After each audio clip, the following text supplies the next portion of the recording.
बहुत समय पहले की बात है। नीलांचल की पावन भूमि पर, जहां सागर की लहरें निरंतर नारायण नारायण का जाप करती हैं, वहीं एक दिव्य रहस्य छुपा था। ये वही भूमि है जहां आज भगवान जगन्नाथ विराजमान हैं। लेकिन क्या आप जानते हैं कि भगवान जगन्नाथ केवल विश्व के स्वामी ही नहीं, बल्कि बाल स्वरूप में भी भक्तों के साथ लीलाएं करते हैं। आज की ये कथा भगवान जगन्नाथ के उसी बाल स्वरूप की है। राजा इंद्रद्युम्न एक महान, धर्मनिष्ठ और ईश्वर प्रेमी राजा थे। उनका हृदय हर समय प्रभु के दर्शन की लालसा में डूबा रहता था। एक रात राजा ने स्वप्न में एक दिव्य बालक को देखा। नीले रंग का शरीर, बड़ी बड़ी गोल आंखें, मासूम सा चेहरा और होठों पर हल्की मुस्कान। बालक ने कहा, राजन, मुझे ढूंढो, मैं वन में हूँ, मैं स्वयं तुम्हारे पास आना चाहता हूँ। राजा की नींद खुल गई, हृदय तेज तेज धड़क रहा था। ये साधारण स्वप्न नहीं था, ये स्वयं भगवान का संकेत था। राजा ने तुरंत खोज आरंभ करवाई।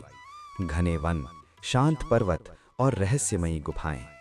उसी वन में रहते थे एक आदिवासी भक्त विश्ववसु। वे वर्षों से एक दिव्य बाल स्वरूप की पूजा करते आ रहे थे, जिसे वे नील माधव कहते थे।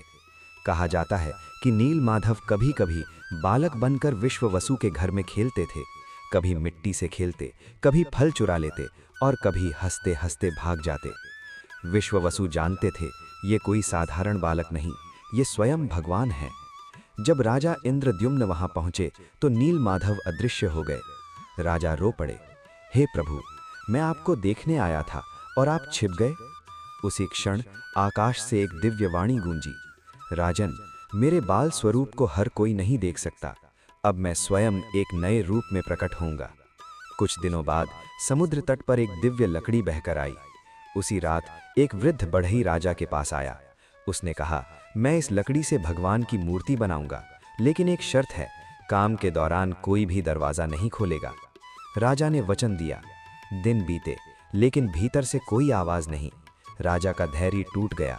दरवाजा खुल गया और बढ़ई गायब।